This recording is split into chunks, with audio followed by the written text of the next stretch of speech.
음식은 최고의 약이 될 수도 있고 가장 위험한 독이 될 수도 있다. 고대 의학의 아버지라 불리는 히포크라테스의 말입니다. 몸에 좋은 음식 하나를 꾸준히 먹는 습관이 건강을 지키기도 하고 반대로 잘못된 식습관 하나가 병을 키우기도 합니다. 그런데 최근 건강식품 가운데 조용히 주목받고 있는 채소가 있습니다.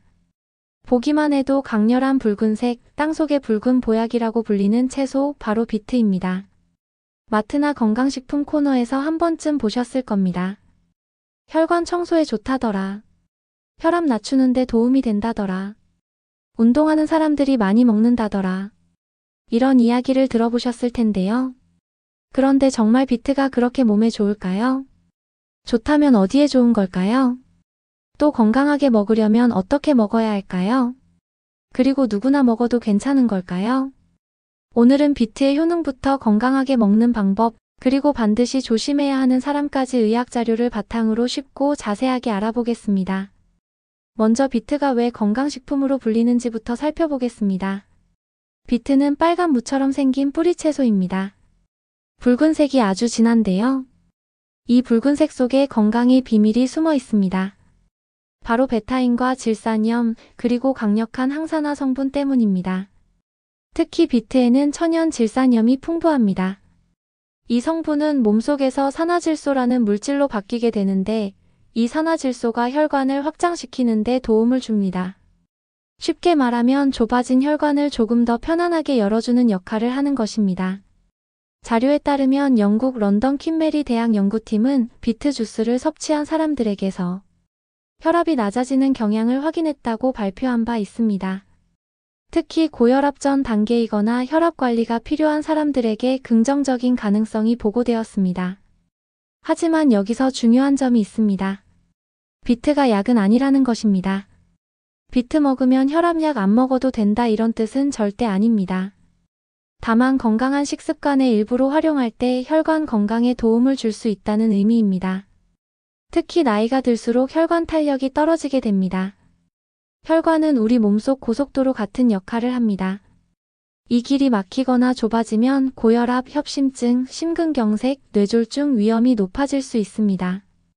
그래서 중장년층에게 혈관 건강은 아무리 강조해도 지나치지 않습니다. 비트가 주목받는 두 번째 이유는 운동 능력과 피로 회복 때문입니다. 혹시 이런 경험 있으신가요? 예전에는 계단 오르는 게 아무렇지 않았는데 어느 순간 숨이 차고 다리에 힘이 없고 금방 피곤해지는 느낌 말입니다. 자료에 따르면 비트 속 질산염은 산소 사용 효율을 높이는 데 도움이 될 수 있어 운동 수행 능력 향상에 긍정적인 영향을 줄 수 있다고 보고됩니다.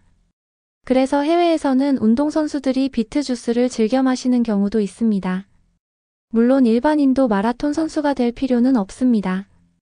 하지만 몸이 쉽게 피곤하고 체력이 떨어졌다고 느끼는 중장년층이라면 비트가 식단에 좋은 보조 역할을 할 수 있습니다. 세 번째는 간 건강입니다. 우리 몸의 간은 해독 공장이라고 할 수 있습니다. 하루 종일 음식, 약물, 독소를 처리하느라 가장 바쁜 장기 중 하나입니다. 그런데 나이가 들수록 지방간이나 간 기능 저하를 걱정하는 분들이 많아집니다. 비트에 들어있는 베타인 성분은 간 지방 축적을 줄이는 데 도움이 될 가능성이 있다는 연구들이 있습니다. 일부 연구에서는 지방간 예방과 간 기능 보호 가능성이 보고되기도 했습니다. 물론 이건 역시 비트 먹으면 지방간 낳는다 이런 뜻은 아닙니다. 간 건강은 술, 운동, 체중 관리, 식습관이 함께 가야 합니다. 하지만 건강한 식단에 비트를 추가하는 것은 도움이 될 수 있습니다. 네 번째는 장 건강입니다. 변비로 고생하는 분들 많으시죠?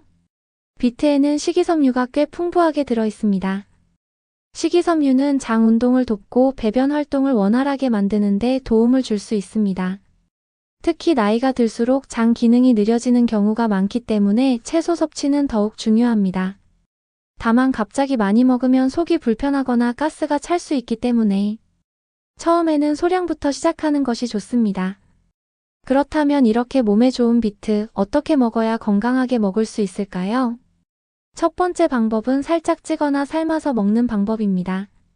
가장 추천되는 방법 중 하나입니다. 비트를 너무 오래 끓이면 일부 영양 성분이 손실될 수 있기 때문에 살짝 찌는 방식이 좋습니다. 깨끗하게 씻은 뒤 껍질째 찌거나 삶고 한 입 크기로 잘라 샐러드처럼 먹으면 됩니다. 올리브 오일을 살짝 뿌리거나 견과류와 함께 먹으면 훨씬 맛있습니다. 두 번째는 오븐이나 에어프라이어에 구워 먹는 방법입니다. 비트 특유의 흙냄새 때문에 싫어하는 분들도 있는데 구우면 단맛이 살아납니다. 살짝 올리브 오일을 바르고 에어프라이어에 굽게 되면 고구마 같은 단맛이 나면서 먹기 훨씬 편해집니다. 특히 처음 비트를 먹는 분들에게 추천됩니다. 세 번째는 스무디나 샐러드 방식입니다. 사과, 당근, 레몬과 함께 갈아 마시면 훨씬 먹기 편합니다. 다만 여기서 주의해야 할 점이 있습니다. 건강 주스라고 설탕이나 꿀을 너무 많이 넣으면 오히려 건강 효과가 떨어질 수 있습니다. 있는 그대로의 재료 맛을 살리는 것이 좋습니다. 그런데 이렇게 좋은 비트도 조심해야 하는 사람이 있습니다. 첫 번째는 신장결석이 있는 분입니다. 비트에는 옥살산 성분이 비교적 많이 들어 있습니다. 자료에 따르면 옥살산은 일부 사람에게 신장결석 위험을 높일 수 있는 것으로 알려져 있습니다. 특히 칼슘 옥살산 결석 경험이 있는 분들은 과도한 섭취를 피하는 것이 좋습니다. 두 번째는 혈압이 낮은 분입니다. 앞서 말씀드린 것처럼 비트는 혈압을 낮추는데 영향을 줄 가능성이 있습니다. 저혈압이 있거나 혈압약을 복용 중이라면 갑자기 과량 섭취하는 것은 조심하는 것이 좋습니다. 세 번째는 당뇨병 환자입니다. 비트가 달던데 당뇨에 안 좋은 거 아니야? 이런 질문도 많습니다.